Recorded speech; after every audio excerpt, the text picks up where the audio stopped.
모든 것은 한 사람의 의지에 있다. 아, 내 주식. 아.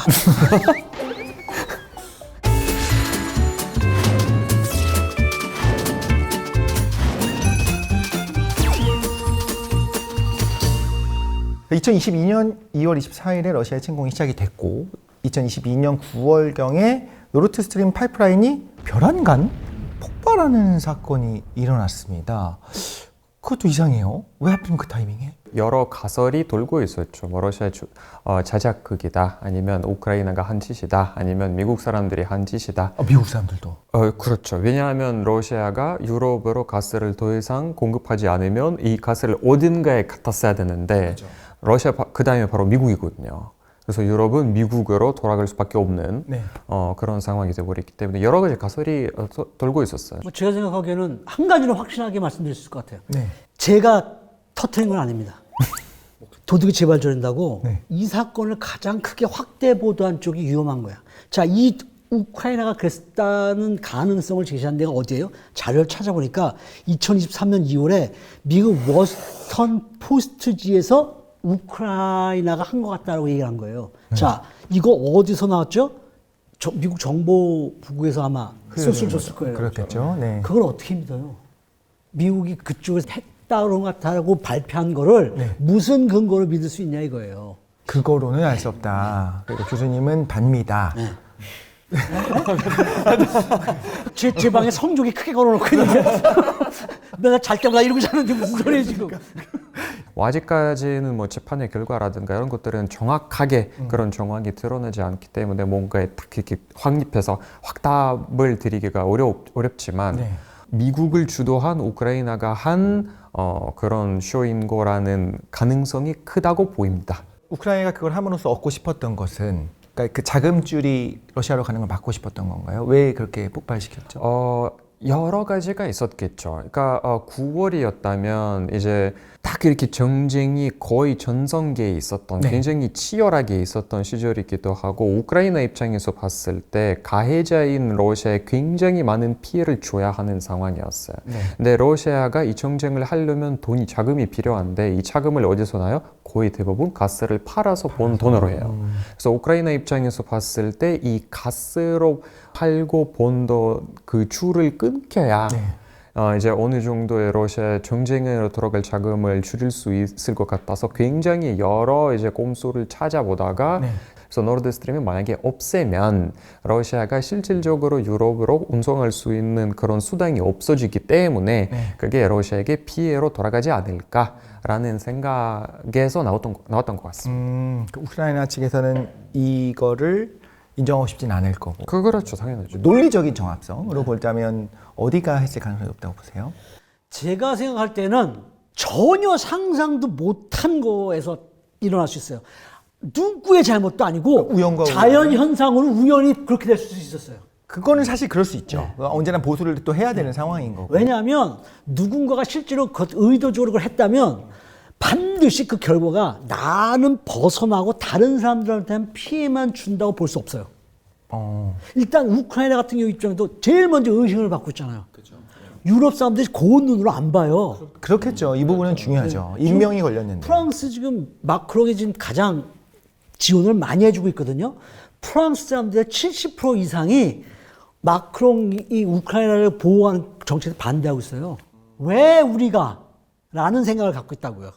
그러니까 이거는 누구한테 좋을지 모르는 거예요. 네. 설령 뭔가 의도가 있었어도 이렇게 될 줄은 몰랐다라는 거죠. 어떻게 보면. 일리아 교수님은 어떻게 생각하세요? 가능성으로 그냥 생각하면? 이게 좀 그러니까 독특하다고 볼 수 있는 사건이 뭐냐면 이긴 적이 없고 진 적이 없어요. 이런 상황에서. 그러니까 친족은 러시아지만 이긴 적이 사실은 없어요. 유럽도 친 거고 우크라이나도 친 거고 러시아도 다 쳤기 때문에 사실상은 이득을 보는 쪽이 없어요. 미국?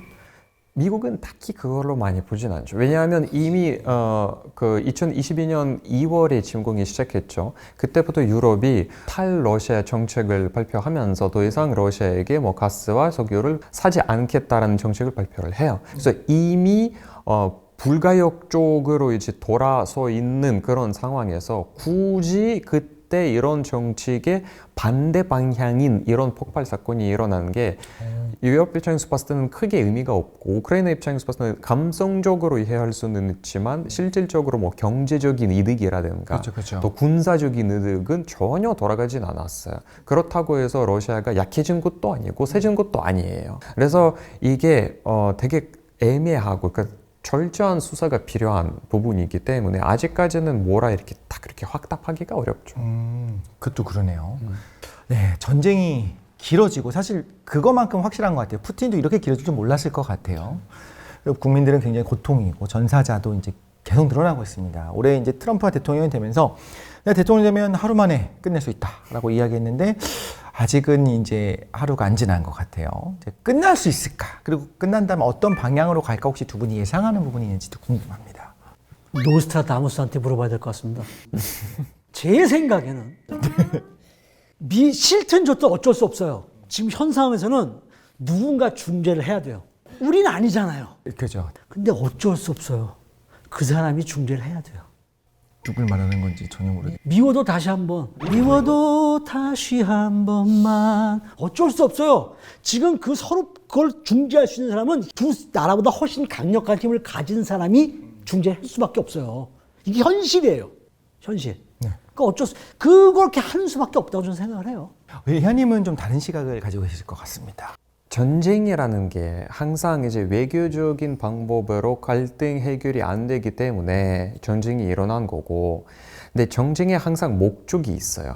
가해자의 목적이 있고 또 피해자가 당연히 받고 싶은 게 있어요. 그거는 항상 미스매치예요. 그래서 이 매치하는 게 중재의 역할인데 지금 같은 경우에는 러시아에서 이 전쟁을 끝날 이유가 하나도 없어요. 끝낼 이유가 네. 아 그래요. 하나도 없어요.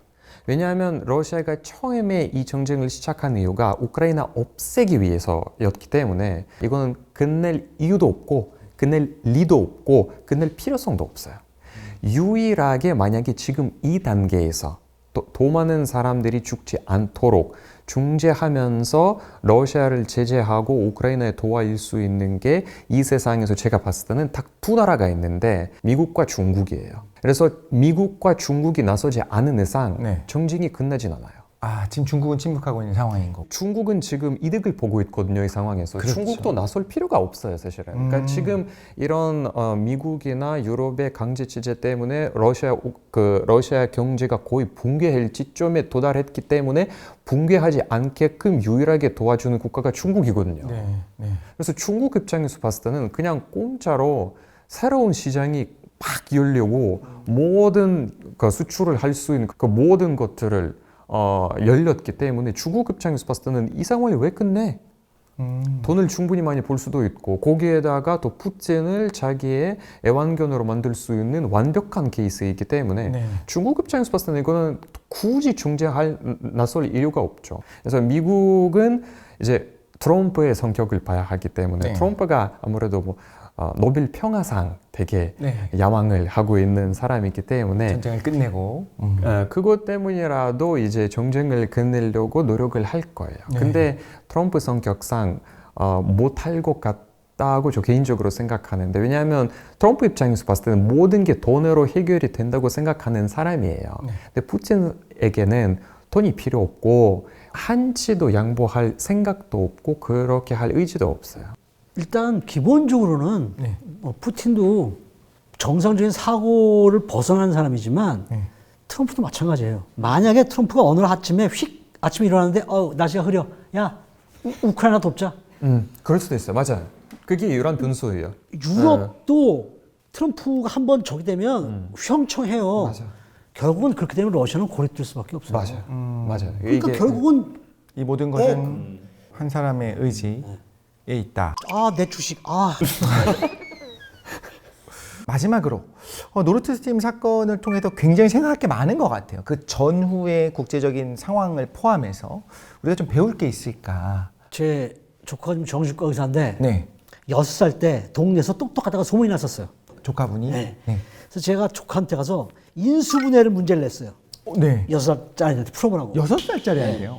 네가 얼마 잘났다고 그러냐. 근데 내 조카가 경상도 말을 6살 때 저한테 뭐라 그랬냐면 니만 잘났다 하면 니만 못 남기라 하고 저한테 얘기를 하는 거예요. 즉 무슨 말이냐면 내가 잘 되려면 남도 잘 돼야 결과적으로 내가 잘 된다는 거예요. 똑같아요. 이것도 지금 어떤 한 나라에서 자기네 나라의 이익을 위해서 다른 나라를 해를 끼쳤어요. 네. 근데 멀고 크게 보면 네. 그 나라에서 해 입은 게 우리나라는 아무 문제가 없을 것 같다고 생각하면 안 된다는 거예요. 네. 그걸 저는 이걸 통해서 한번 느껴야 된다고 생각해요. 오늘의 리더들이 서로의 친구라고 해서 10년 후에 이 두 나라가 친구라는 걸 보장이 하나도 없는 걸 우리가 생각했으면 좋겠어요. 더 답답한 거죠. 더 답답한 게 5.1 파동 때도 겪어봤지만 알아. 너무 우리가 의존하면 안 돼. 네. 여기서 벗어나서 우리가 뭐 할 수 있는 걸 해야 돼. 방법이 없다는 거예요. 그게 너무 답답해요. 해결 방안을 누가 제시했으면 좋겠는데 이러니까 안 되니까 이렇게 해야 돼. 근데 이렇게 해야 돼가 없는 거예요. 이렇게 하면 안 돼까지만 있어요. 그 말씀하신 게 너무 정확하게 맞는 말이면서 사실 이 책 한 권이 많은 울림을 주는 것 같아요. 노르트 스트림을 다시 말씀하신 것처럼 메르켈 총리가 이제 추진할 때 이렇게 될 줄 알았겠냐? 당연히 몰랐을 거다. 근데 함부로 우리가 미래를 재단하면 안 된다. 이런 생각도 들고요. 그리고 국회 도서관 홈페이지에서 매주 금주의 서평을 볼 수가 있습니다. 이제부터 많이 보실 거라는 소문이 있습니다. 소문은 소문일 뿐. 성훈 일꾼입니다. 여러분들 추가적으로 궁금한 부분이 있으시다면 지금 바로 오늘 다룬 서평 푸틴의 지정학과 노르트 스트림을 더 읽어보시면 굉장히 많은 인사이트를 얻을 수 있을 것 같고요. 네, 오늘도 상쾌하고 통쾌한 한판 토크였습니다. 저희는 다음에도 더 흥미롭고 즐거운 또 재미있는 그리고 또 유익한 주제로 찾아오도록 하겠습니다. 감사합니다.